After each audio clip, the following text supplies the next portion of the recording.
I didn't hear anything. For today's crime fiction classic, I've chosen Jane Carberry's Weekend by Beryl Symons. Welcome to Malcolm Noble Talks about crime fiction classics. The recent reissues of Beryl Symons' work has concentrated on her historical fiction, and I think that's a shame, because her detective stories featuring Jane Carberry are delightful examples of the English Golden Age, and I think Jane Carberry's Weekend is the best. It's no secret that Beryl Symons' work is a favourite of mine. I'm forever recommending it to people. But I do concede from the start that she's not in the first division of 1930s and 40s crime writers. Her stories are set within very tight, narrow parameters. For example, she likes to use the same gang of villains, and that can be very restrictive. So why are Beryl Symons' detective novels such a favourite of mine? Well, I like the way that she strengthens our understanding of Jane Carberry's character through the way that other people treat her and how she responds to them. She's a middle-class lady in her 60s. An old gentleman flirt with her.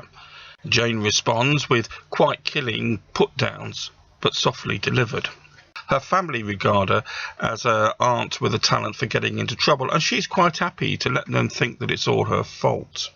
When, in Jane Carberry's Weekend, she repeatedly emphasises that being a woman she cannot possibly have the observational skills of the male detectives, we know that all she is doing is priming them for the ultimate humiliation when she delivers the denouement. In fact, the dry sense of humour in this book wouldn't have to be extended much further for it to become a satire of the sexes. And my problem is I take it all personally.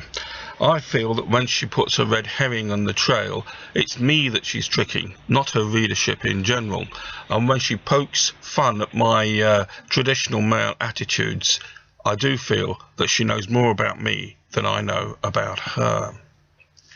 The blurb of Jane Carberry's Weekend says that it's probably the best Jane Carberry book written to date, and I think that could be right. But I could have just as well have chosen Magnet for Murder or Jane Carberry Investigates. They are all very good books. We're fortunate in that her publisher was Herbert Jenkins, who repeatedly produced very evocative dust wrappers of the period. Thanks for listening. Please do leave a comment if you wish, and catch me again next time for another crime fiction classic. In the meantime, I hope you'll enjoy Jane Carberry's Weekend by Beryl Symons. Bye.